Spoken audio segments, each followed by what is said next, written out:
कुछ भीख मांगने वाले लोग रास्ते से गुजर रहे होते हैं कि उन्हें एक औरत बीच सड़क पर पड़ी दिखाई देती है।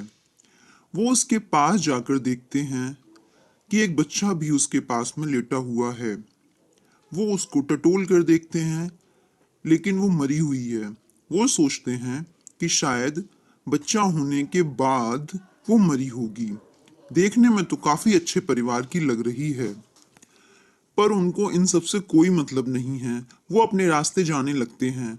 उन्हीं लोगों में से एक सुनैया नाम की औरत उस बच्चे पर तरस खाकर उसे अपने साथ घर ले जाती है।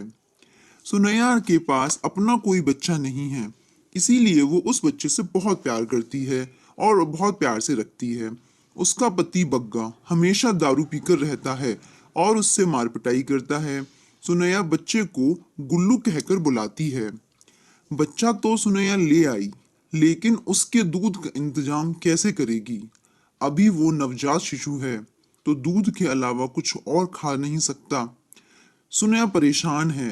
वो 10 रुपए का दूध लेके आती और उसमें 2 गिलास पानी मिलाकर बच्चे को पिलाती।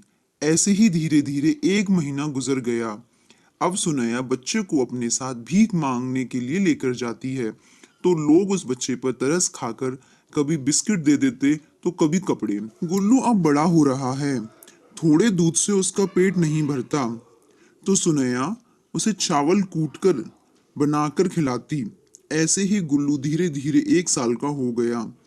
एक दिन बग्गा खूब दारू पीकर आया और सुनैया से मारपीट करता है।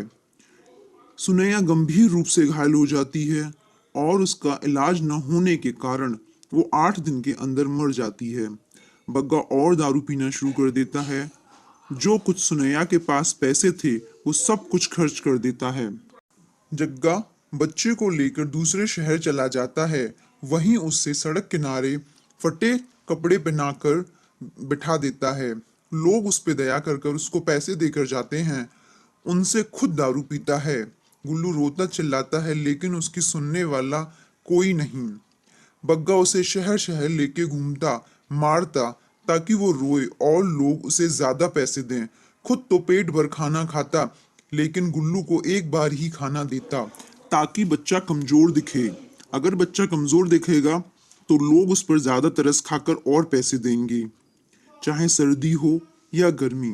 गुल्लू के पास न तो चप्पल है और ना ही तन ढकने के लिए कपड़े। जग्गा उसे जितना परेशान कर सकता था, उससे ज्यादा ही किया। इंसानियत की सारी हदें तो तब पार हो गईं जब उसका लालच हद से ज्यादा हो गया। उसने सोचा कि अगर बच्चा विकलांग हो तो और भी ज्यादा पैसा मिलेगा। जग्गा सोचता है कि अगर वो टांग तोड़ देगा तो वो चल नहीं पाएगा। नहीं नहीं, टांग नहीं तोड़ेगा वो। फिर वो सोचता है आंख फोड़ दे। आंख तो बहुत मामूली सी दिखेगी। फिर सोचता है हाथ तोड़ देगा। हाँ, यही ठीक रहेगा, हाथ ही तोड़ेगा वो। लेकिन तोड़ेगा कैसे? अगर कहीं गुल्लू को कुछ हो गया तो जो आमदनी हो रही है वो भी नहीं होगी। जग्गा गुल्लू को लेकर किसी और शहर चला जाता है। ये सब सहते सहते गुल्लू 5 साल का हो गया है।